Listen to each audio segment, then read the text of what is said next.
right, well, thank you everyone for joining us this afternoon, or this evening rather, for the second installment of AABJ Academy with the IWL Society. This evening we have Kate Howard with the Kate Howard with the Kentucky, let me pull it up so I have it correctly, Kentucky Center for Investigative Reporting, and Helina Selemon with the Associated Press. So they'll be joining us this evening. This session is Backgrounding Like a Boss. So you'll take a deep dive into doing some research for your necessary investigative project or an investigative story. So I'll jump right in. And first, I actually want to introduce Rayma Bland, who is director of the IWL Society. And she'll be joining us this evening. She'll be monitoring you all's questions in the chat. So if you have any questions in the chat, by all means, feel free to place them there, and we'll get to them either throughout the session or toward the end. And I'll introduce myself. I'm Raisa Habersham, the Atlanta Association of Black Journalists Vice President of Print. So this is like I said before, this is our second session, and we'll have our final session next month, and you'll find out more details about that toward the end. First, let me introduce you to Kate and Helina. You got it, like Selena, but with an H. Kate is managing editor at the Kentucky Center for Investigative Reporting, the award-winning newsroom created in 2013. Kate joined the Kentucky Center for Investigative Reporting in 2016 as an investigative reporter specializing in higher education and government accountability.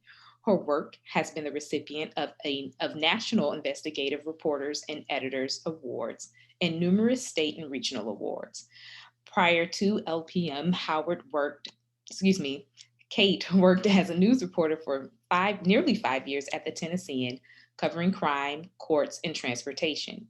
She also spent more than 3 years at the Florida Times Union covering higher education, health, and crime issues, and more than 2 years writing about higher education at the Omaha World Herald. Helina is the audience development lead for the health and science desk at the Associated Press. She has been working as a freelance health and science journalist and researcher for more than 4 years, weaving between reporting, editing, fact-checking, and engagement.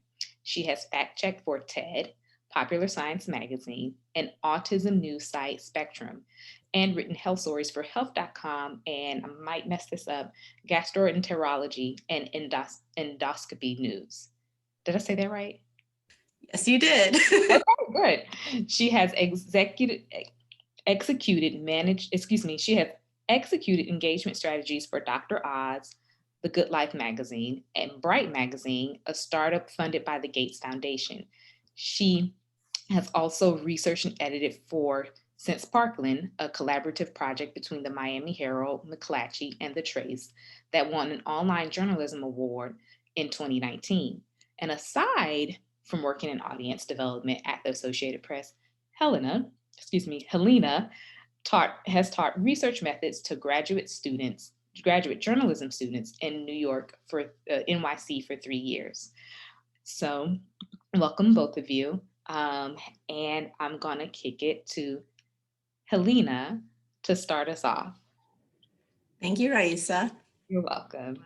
I can speak for Kate and I to say that we're really excited to talk to you and share what we've learned on our journeys on backgrounding and how to do it confidently and in a way that works for your stories.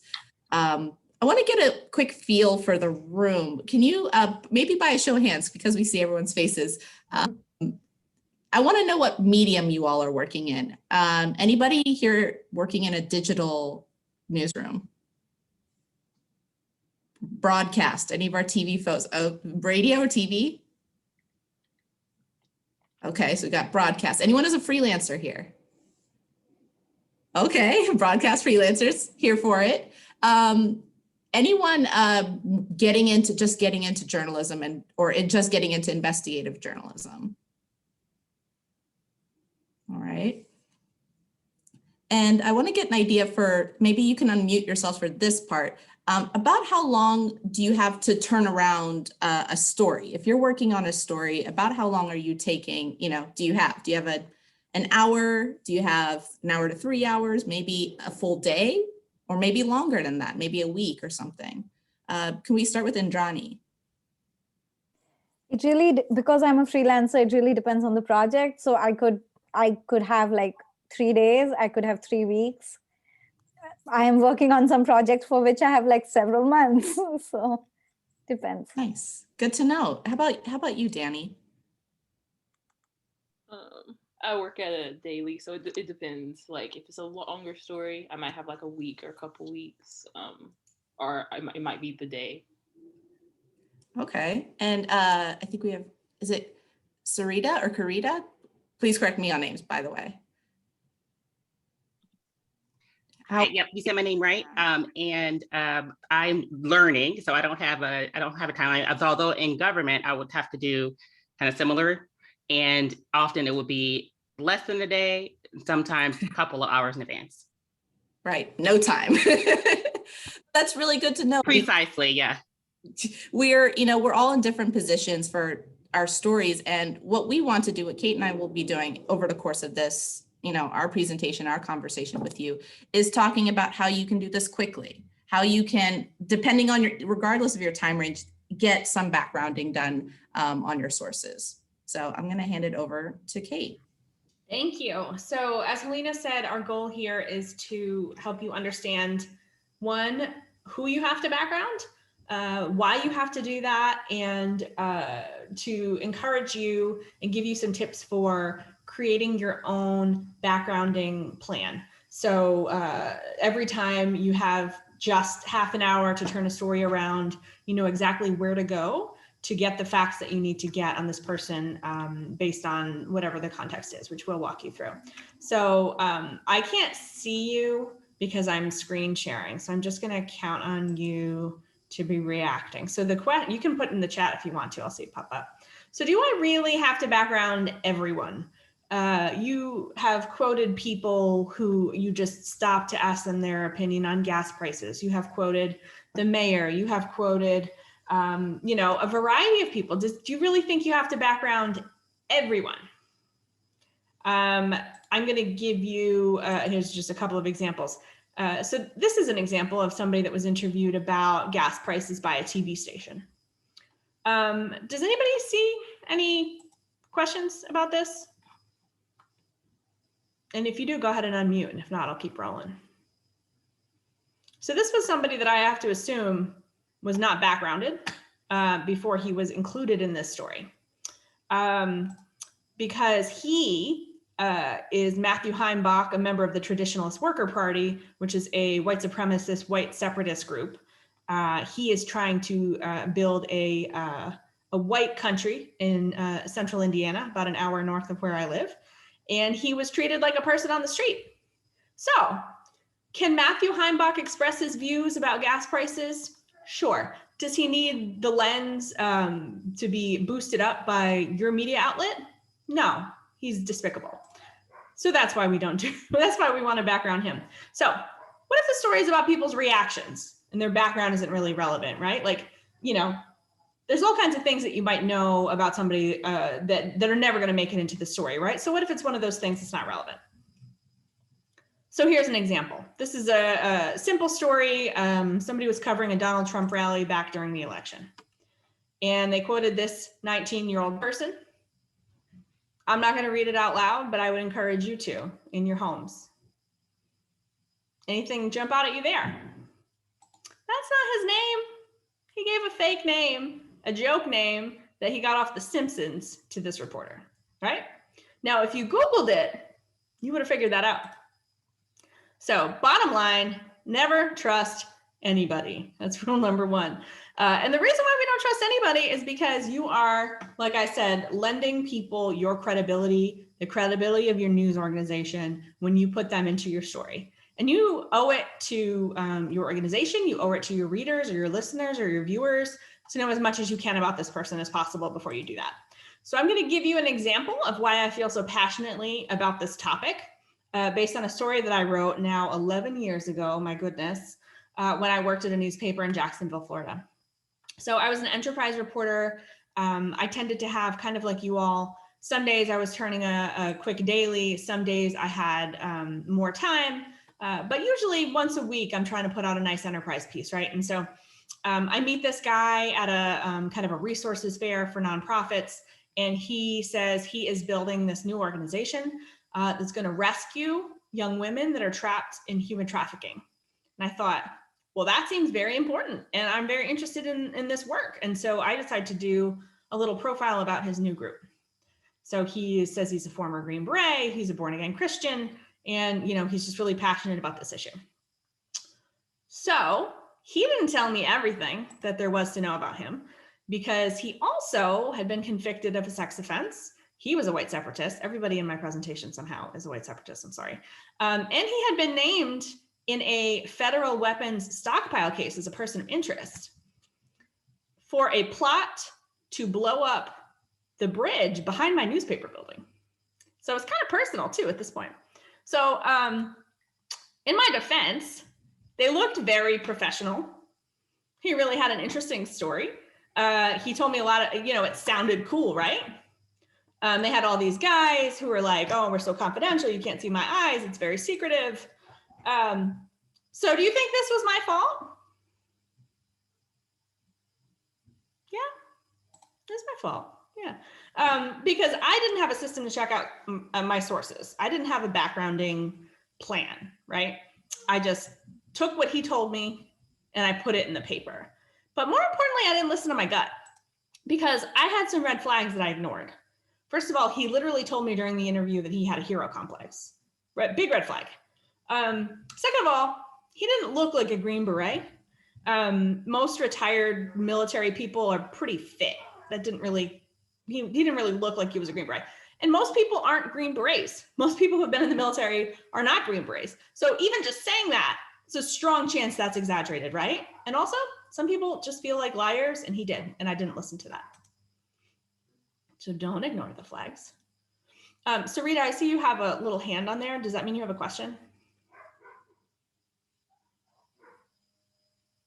I don't know. It's just a little hand. I just noticed it. Okay, it's fine.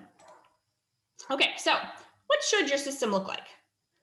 Basically, I'm not telling you that you need to spend the time that you have reporting trying to understand in depth the life story of every single person that you quote. But I am telling you that everyone that you quote, you should have checked on a basic level. So everyone doesn't need every check, but you have to look into it a little bit before you put someone's name in your story. And you have to consider what aspect of this person's background are relevant, right?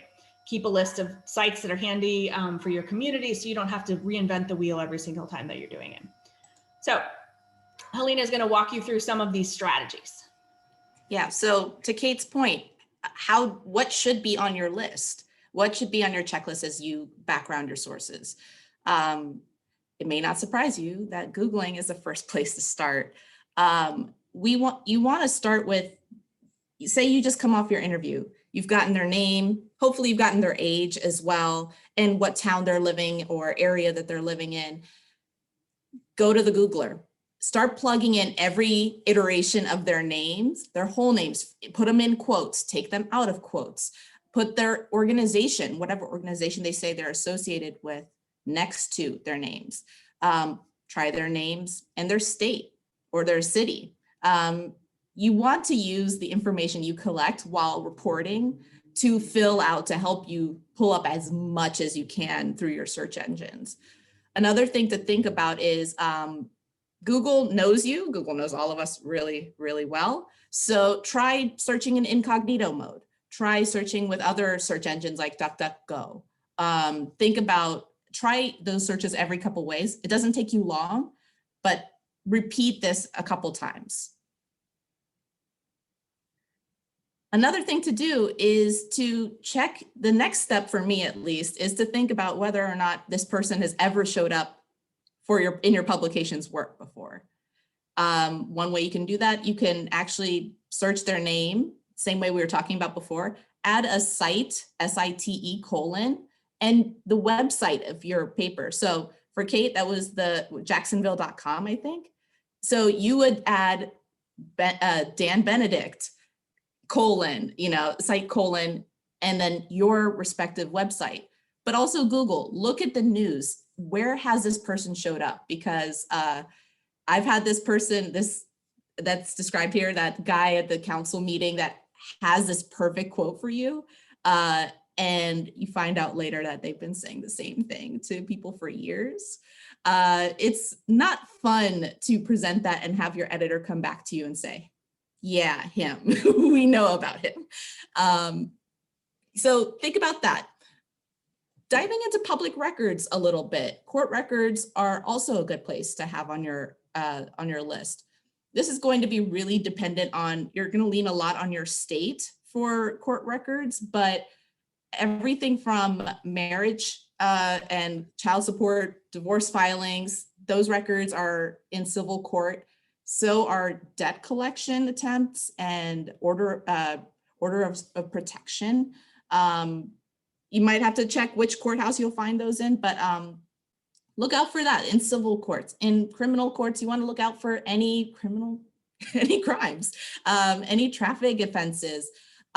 You may need to know more about your source, maybe a date of birth to get this, definitely their name, but you want to run through a couple government sites, and we've listed a few, but like these are a few things you want to have handy, just like whatever's on your notepad about somebody are things you plug in to these exact searches.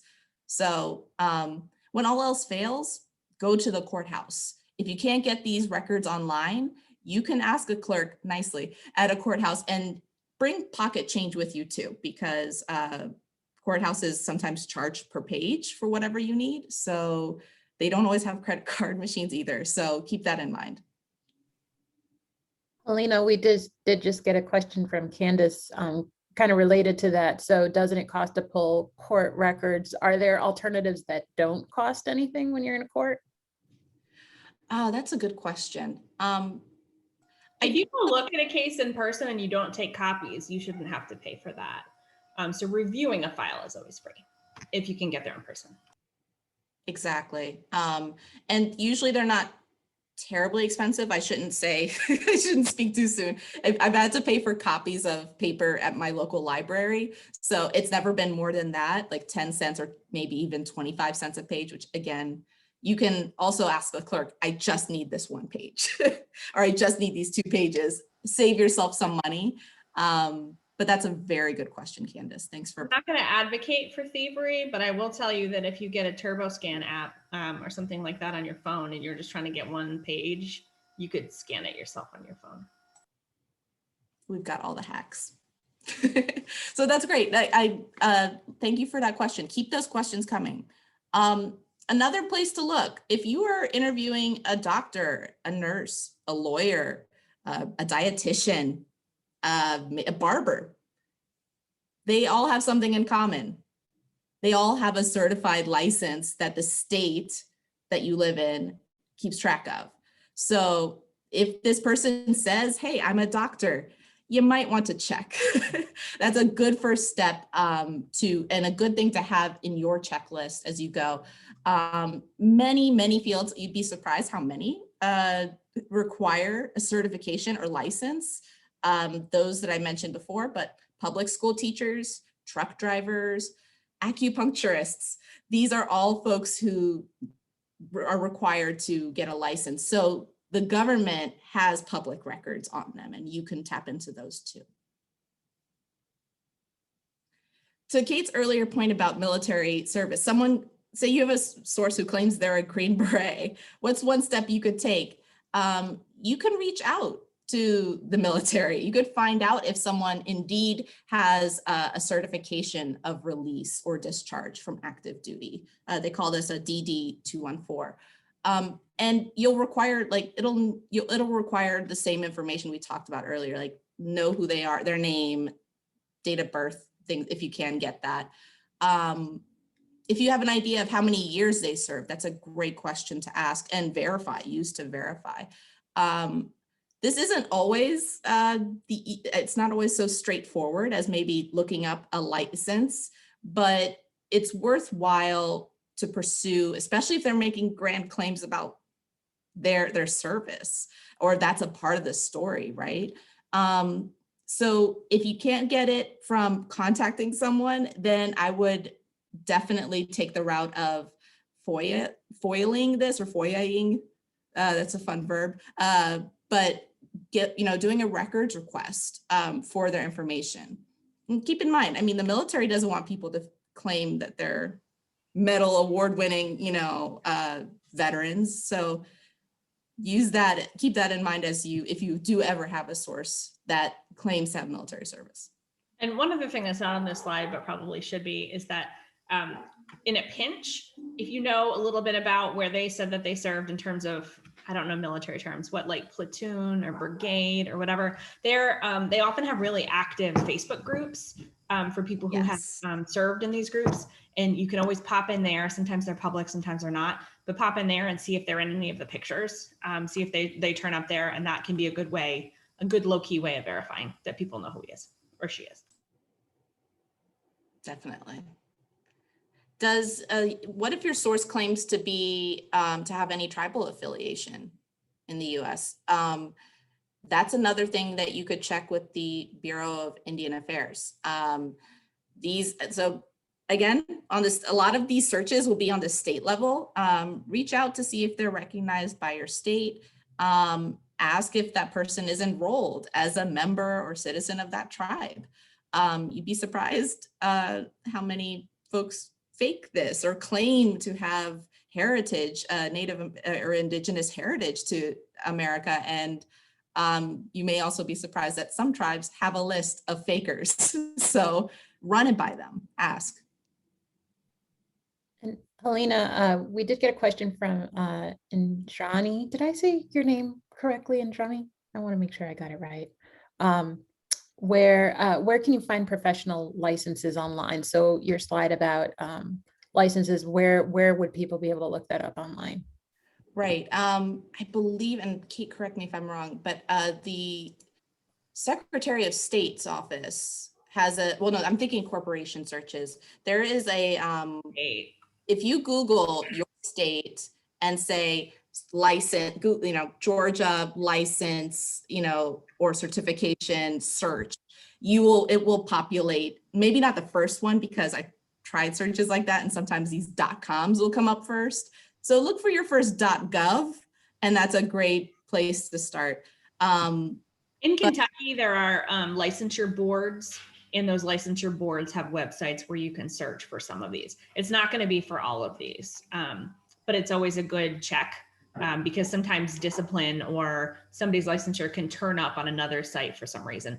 And all of these are just checks in the box of making you feel more confident, right? Even if you can't get the formal approval or certification. I think that's the case for many states. I mean, I think it varies a lot by state and by discipline, but I think the advice to Google state plus profession plus licensing will be the first start, because it will always be different by state, or often be different by state, I should say. Yeah, and you can even add search to that, just the word search, and it'll help too. Yay, loving the questions. Any other questions coming? Yeah, and Sarita actually had a question kind of along those lines about verifying with the interviewee. So would you recommend asking the interviewee for some verifying information, e.g. military, ask for a military ID number, or does that scare people away? So that's a good question. Yeah, I like that question, Sarita. Just like with any interaction, as journalists, we want to be thoughtful but strategic. And so, yes, you do want to ask for it. And I wouldn't go into great detail. So like, well, here's what I'm going to do. I'm going to go back around and Google you and make sure I wouldn't give them like a whole rundown of what you're up to, but like, let them know, like, hey, I just, wanted, like, you mentioned you had military service. I wonder if you could you share what brigade you were in, or what unit you were in? Tease out those questions, get that information. If you were interviewing a cop, wouldn't you get their badge number?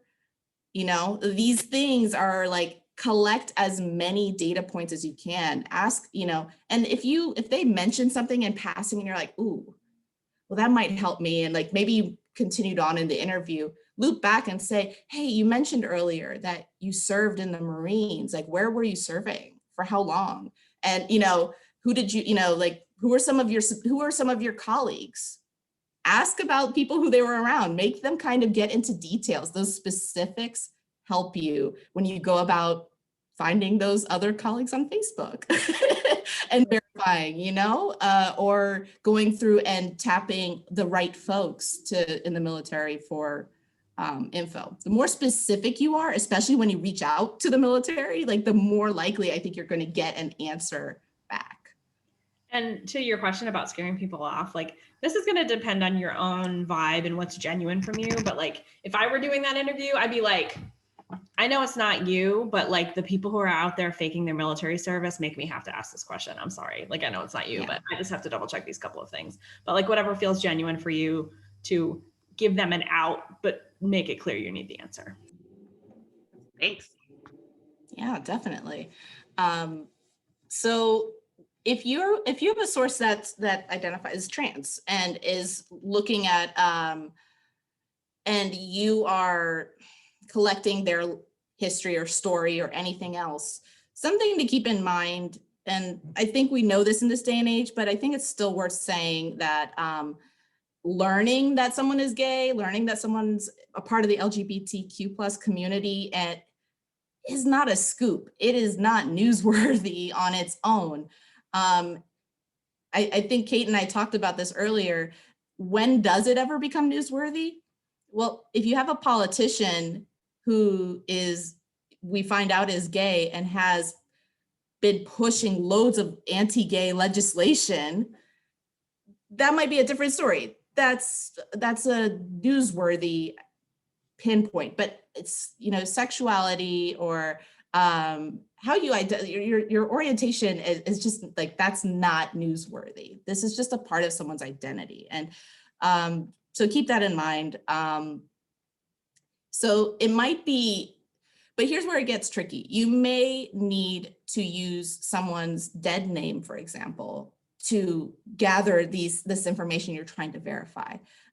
Sometimes the name that people go by in the present aren't the other documents. So it's something to keep in mind, and make sure when you ask for it, you state your intentions clearly, but also compassionately as to why you're seeking that out.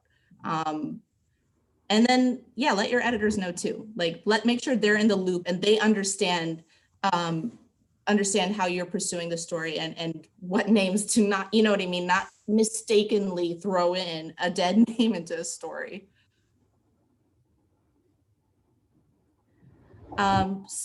So a couple more tips. If your source is undocumented, there are different things you could seek out. You could ask for their A number, their date of birth, the country they're originally from. I think that's one that will come up maybe pretty readily. Make sure you have names spelled correctly. And these things can be misspelled or not accurate in records. And it may take some trying a few times to make sure you get the right person and the right records. And don't hesitate to, part of our backgrounding isn't just document hunting. It is also talking to people around our sources, their family, their friends, their neighbors. Look to the community around them to vouch for someone when, your tried and true routes don't work for you.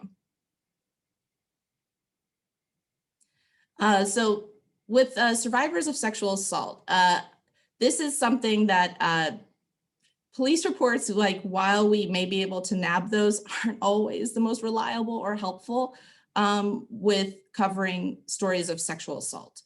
So again, this is where talking to the folks around your source become really important. They become helpful in corroborating the story.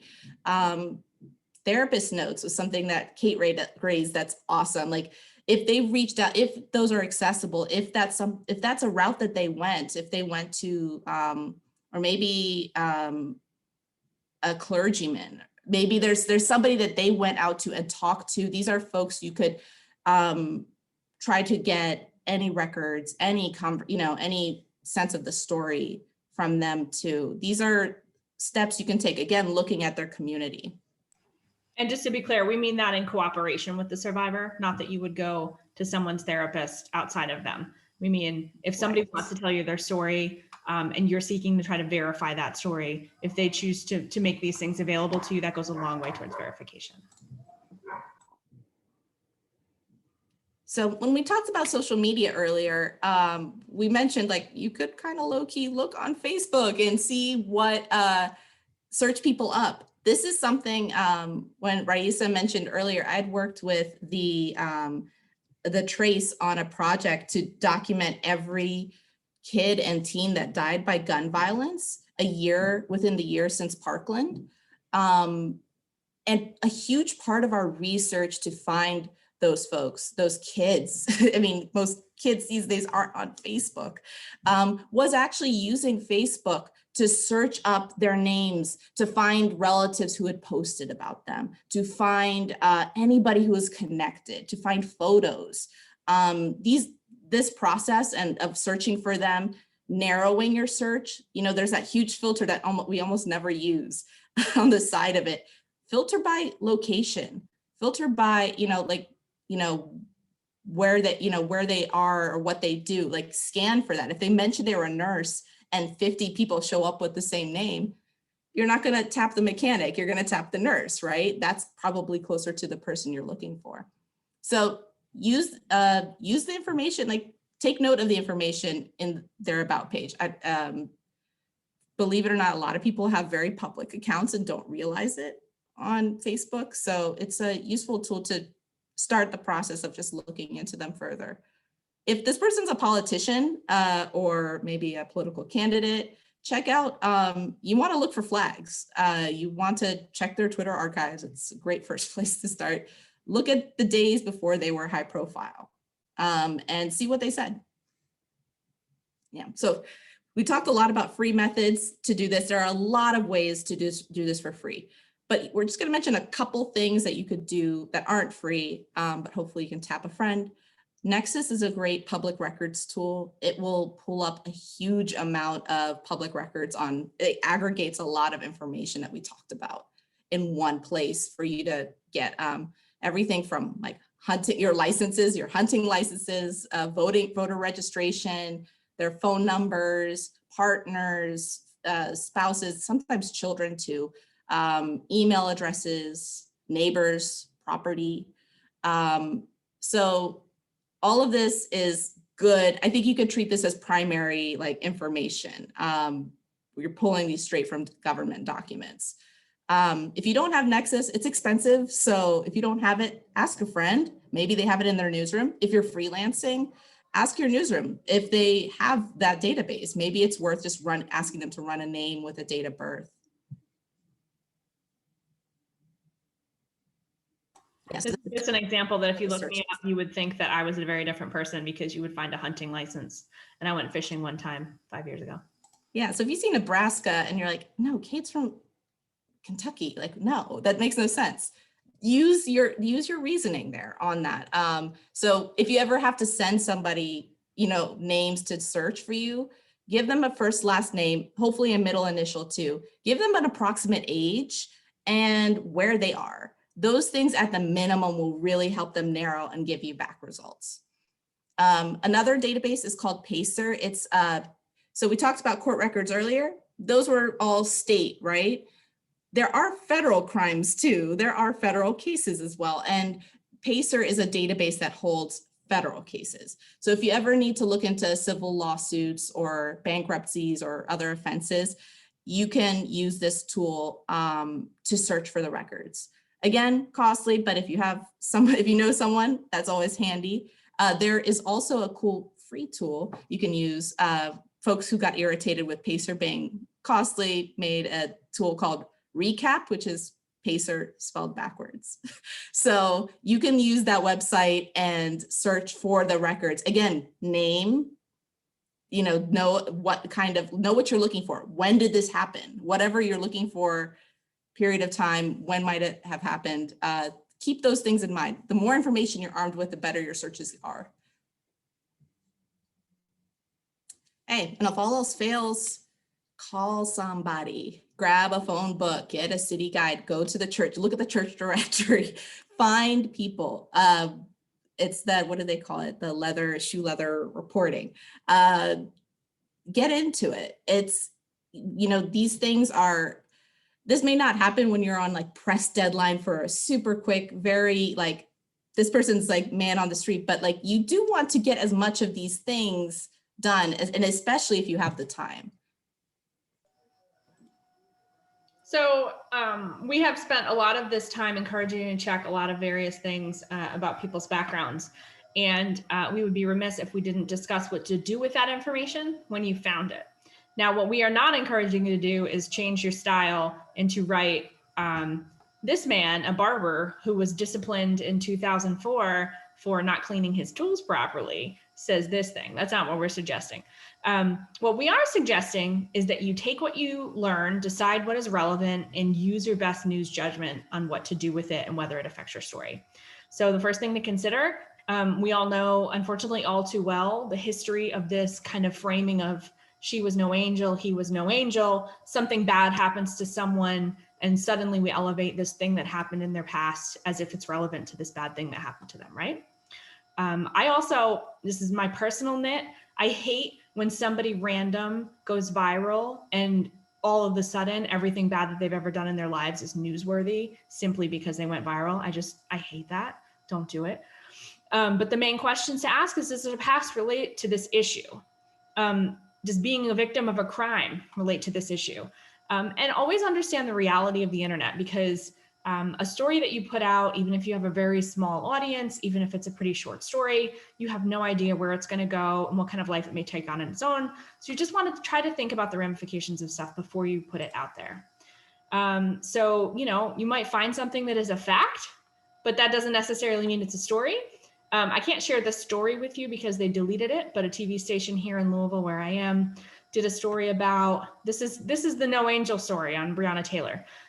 They pulled her personnel file from when she was an EMT at the city, and she left the job. It's not really clear what happened, but she left the job on a day. She was marked not for rehire, and that was it, right? Again, she was like 23 or 24. Maybe she walked out on it. We don't know. But anyway, they ran a story about it like, we're learning more about Breonna Taylor. The city wouldn't have hired her back if she was alive. Not a story. Don't do this. So this is a story by the Louisville Courier-Journal, the newspaper here, again about Breonna Taylor. This is to reiterate that police reports are not stories. This is context. And if they don't do the context for you, you need to go out and find it yourself. This is a story that the Courier-Journal did, took down 45 minutes later, rewrote entirely and put back up at the end of the day about a police report that the LMPD did after they killed Breonna Taylor. They went back and investigated Breonna Taylor to see what they could find out about her. And then they wrote this report. The Courier-Journal, unfortunately, wrote this report very unskeptically. And you'll see here that they quoted an anonymous official saying, Breonna Taylor did not deserve to die no matter what her role in all this. But criminal activity always has consequences. They let somebody say that anonymously as part of this police report, whose only existence, the only reason for it, was to try to find a way to justify what happened when they killed Breonna Taylor, right? So this is just a section about the Washington Post did like a media criticism column about this and pointed out that essentially that this was, in addition to changing that quote, they changed the opening sentences. So what started out as a story of, we're learning more about Breonna Taylor and her bad past, was changed to, we're learning more about why she died that night. The second version was okay, the first version was not defensible. The other thing you need to do is pay attention to red flags when you get them. So this one's sort of personal for me. So this is a story that a news outlet in town did about the police department's sexual assault investigations unit, that they were going back and solving these cold cases, a very complimentary profile. about this detective, Lindsay Lynch. This is that detective. Well, I know who she is because my newsroom did a whole podcast, a year-long investigation looking at how the Louisville police and prosecutors were investigating rapes. Spoiler, very badly. They were not spending any time investigating them. They were saying prosecution declined because they didn't have any evidence because they never went and got any evidence. And then they were closing the case and just shutting the door. Victims don't get any closure. And Lindsay Lynch is the detective who was the main character in our story, who this woman who was a survivor of sexual assault, Lindsay Lynch told her a bunch of really insulting things, and she absolutely lost faith in her taking care of her case. Now, if you Googled Lindsay Lynch before you wrote that story, you might say, I don't know if actually I should write this fluff piece about them solving cold cases, because she's not solving current cases. Like, you don't have to go back and retread our ground, but you don't have to do that other fluff story either. So now we want to talk about what if you do everything right and you still miss something, which happens. Sometimes you find your system, you do your backgrounding, something changes the story or compromises the story that you never could have known or you did not know. And so what I'm suggesting to you is that if that happens, the main thing that you do is own up to it and do what you can to make it right. And if it happens to be that there's a victim involved, you have two obligations. You need to honor that person and what they've been through, and you need to save the next reporter from making the mistake that you made. And so often that means doing a second story. So if you'll remember that anecdote I shared with you about the guy who was running the human trafficking organization, but he also had abused a girl. I wrote a second story about that. And the reason I found out that he had been convicted of this crime is after that story ran, I got a phone call at my desk, this young woman, and she said, I want to know why you wrote this front page story about my stepfather when he molested me. And I was like, oh. And she was like, I can't believe that he's in a position to be alone with vulnerable girls after what he did to me. This is horrible. And now he looks like a hero from your story. And she was right, and I felt awful. And so what I did is I investigated more, and I did a follow-up story saying, I wrote this story about him. I learned after publication that he had a felony conviction stemming from this incident with his daughter, his stepdaughter. I wrote about the weapons stockpiling and that he was a white separatist and all that. And I interviewed him about it. And he was surprisingly open about it because, again, red flag, huge ego, hero complex. He believed that he had been born again and what he had did before didn't matter. But it mattered to that young woman and it mattered to me too. So unfortunately, my colleagues at the TV station did not Google him because after I went through all of this heart-wrenching stuff, 1 year later, this TV station writes a story about the Defender Foundation saying, you know what, there's human trafficking victims and this guy's gonna save them. No. So then when you Google him, and I keep tabs on him now and then to see what's going on, and I realized, you see this first listing here, Stephen Benedict? After I wrote that story, he just started going by his middle name in hopes that people wouldn't notice, right? So that's another thing. When Helina was talking about different ways to Google people, first name, last name, whatever, you wouldn't catch it. You might not catch it. So think about that. But look at this second cut or link here. Ruben Rosario, volunteering for a good cause. It never hurts to make sure. Ruben Rosario did his homework. He Googled this guy when he got a tip about this organization that was asking volunteers to pay these big fees and go through these wild trainings for this unpaid volunteer job. So he does that. He reads my story and he writes a story making sure that people in his area in Minnesota know that this guy's a crook. Do you know what happens after that? He goes to Greece and he takes his organization to Greece. He's still trying, my friends. If you Google him now, he is still trying. So I share that with you. Obviously, I hate that it all happened, but I hope that you remember this and think about this when you're putting a story together, and that encourages you to just take that extra minute. Just do that quick check. Just make sure that you know who you're writing about and you know what you're doing when you write a story. And in our effort to help you do that, if you go to this bit.ly link, we have a tip sheet there for you. You can make a copy of it. I encourage you to make your own tip sheet, take those pieces of advice go to the area that you cover and find the web page or the phone number or whatever that correspond. Have this ready. So when you need to do a quick background check, you've got everything that you need already there, you're ready, and you can do this. Time will not be an issue. So thank you so much for being so attentive to our talk today. And we definitely have a few minutes for questions. So we'd love to hear what you'd like to talk more about. And as I said in the chat, we're a nice little group today. So the advantage is that unlike in normal times, we will actually allow folks to unmic themselves for questions if you choose to. Don't have to though, but if you choose to.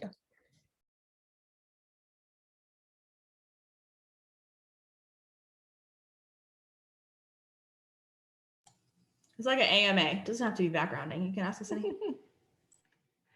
Oh, are there issues with access to the, okay, I'll work on that. Thank you for mentioning it, Danny. Yeah, we'll put a link to the slides in that same tip sheet. And as we always do, we'll be sharing the, we'll follow up after with the slides to everybody who registered.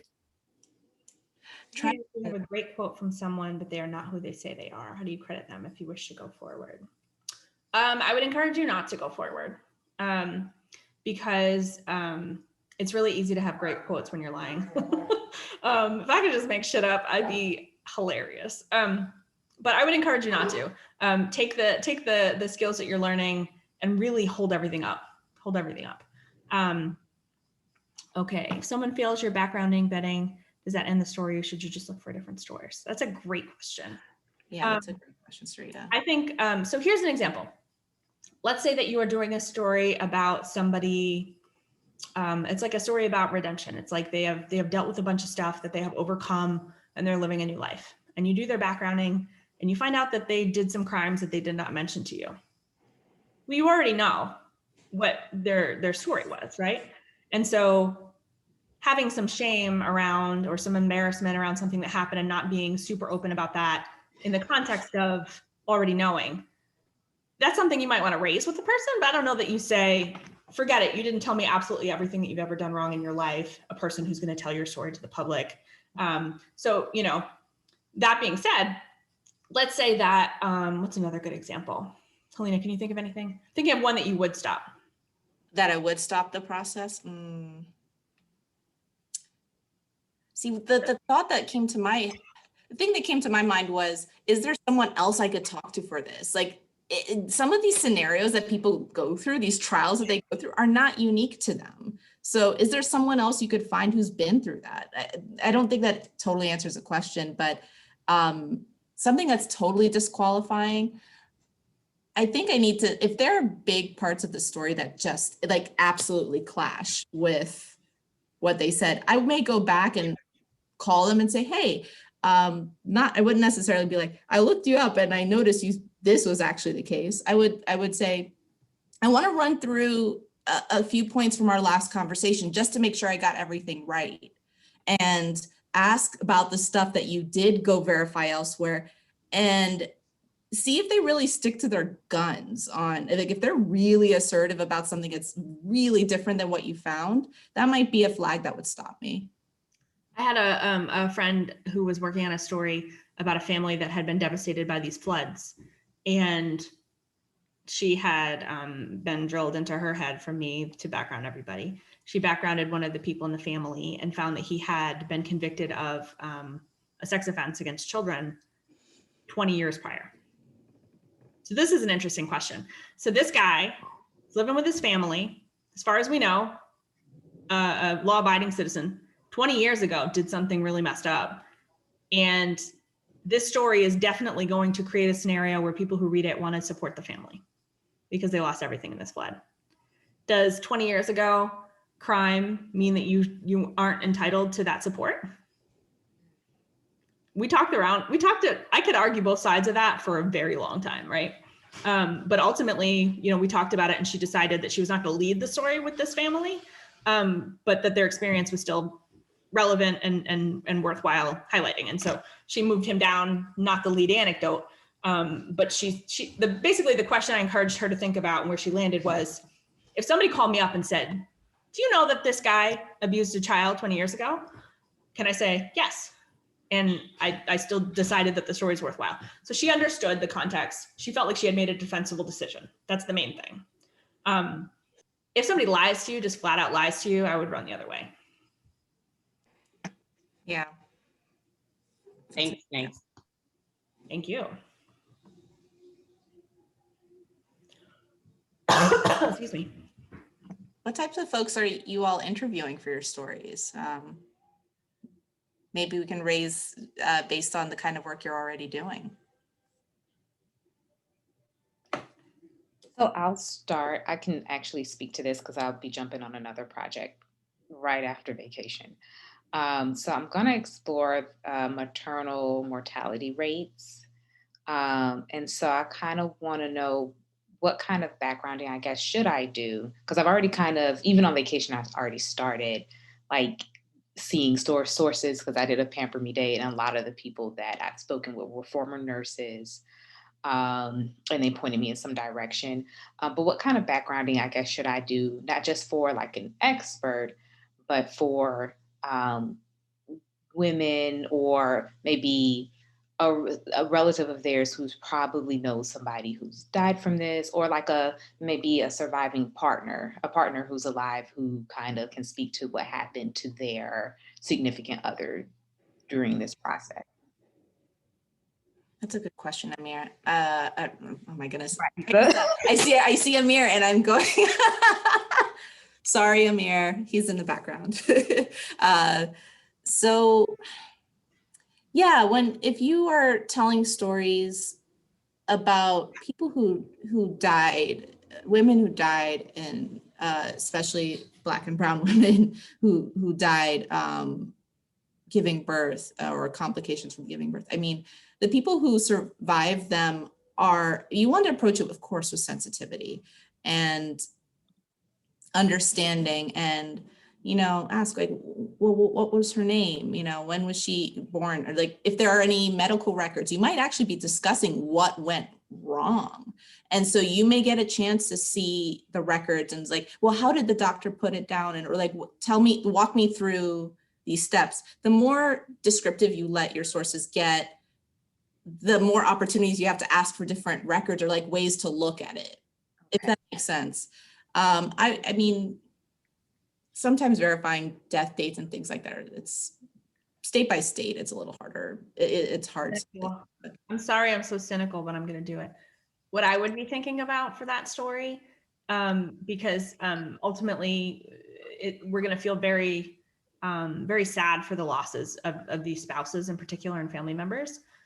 The first thing I'm thinking is I want to make sure that my central character didn't have a restraining order against them, that there wasn't a history of domestic violence, that I'm not elevating someone who's discussing a relationship in a way that ultimately isn't true after their partner passes. That would be my first thing that I'd be thinking about. Okay. It's just like so just like a basic, like run them through criminal stuff. I think restraining orders are a really important thing to look for, period.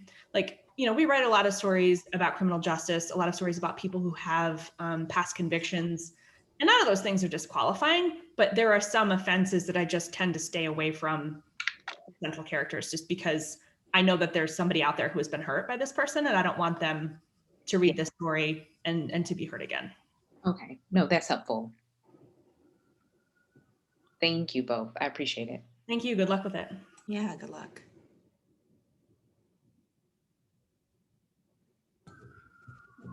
I think we're time, right? So we are actually 1 minute over. So I want to say thank you so much to Helina and Kate today for another wonderful presentation. I love this one. It's always so much fun. And for the rest of you, thank you for hanging with us. These are like the hardcore watchdoggers. I don't know what we're going to call them. But anyways, you guys are a ride or die crew. I hope you'll ride and die with us till the end so that you can get your certificate. You just made tracking down the people who are here a lot easier for us. So thank you for that. But tune in next month. So let me make sure I got the day right, because I said May 11th, and I want to make sure that I'm telling you the right day. So our next workshop is going to be on cultivating sources on May 13th, actually, with Topher Sanders of ProPublica and also an Ida B. Wells co-founder. So we hope you will join us for that so that we can give you your shiny certificate. And as always, our presenters are also invited to be part of the fun as well. But we had a really good time with you all today. And as always, we will be following up with where you can catch the recording, and we'll provide the slides. Thank you, guys. everyone. Good luck. Bye-bye. Thank you. Bye. Thank you. See you guys. Thanks. Bye-bye.